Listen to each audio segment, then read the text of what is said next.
Mga kapuso, mantra nyo ba sa New Year ang 2025, please be good to me? Kumusta naman ang inyong 2024 resolutions? Natupad ba? O may natupad ba kung marami man yan?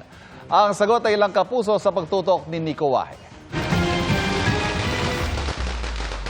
Bago tayo magpaalam sa 2024, natupad nyo ba ang inyong New Year's resolution? Medyo lang sir, medyo. Walang natupad sa New Year resolution sa 2024. Parang hindi. Meron naman po. Si Noemi, napako ang personal promise this year. Hindi na nagpapautang sa mga kaibigan. Nagpapautang pa rin. Ayun, hindi binabayaran. Si Grace, balik alindog sana ang nais nitong 2024.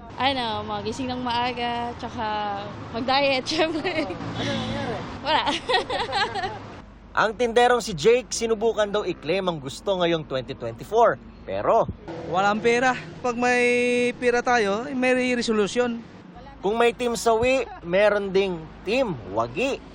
Gaya ni Lyra na na-manifest ang kagustuhang magkaroon ng mas magandang trabaho. Supervisor na po ngayon, dati pong janitress. Sipag at syaga lang po. Sa pagdating ng 2025, tiyak may mga Pinoy nang nag-iisip ng kanilang goals at resolutions. Sa survey ng Social Weather Stations o SWS, sa mahigit 2,000 respondents, 90% ang puno raw ng pag-asang sasalubungin ng 2025. Mas mababa kumpara sa 96% noong 2023. 10% naman ang may takot daw sa pagpasok ng 2025.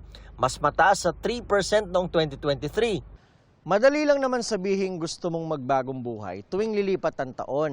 Ang mahirap ay kung paano mo yan tutuparin. Ang mas lalong mahirap ay yung gusto mong matupad pero wala ka namang ginagawa. Para sa GMA Integrated News, Nico Wahe, nakatutok, 24 oras.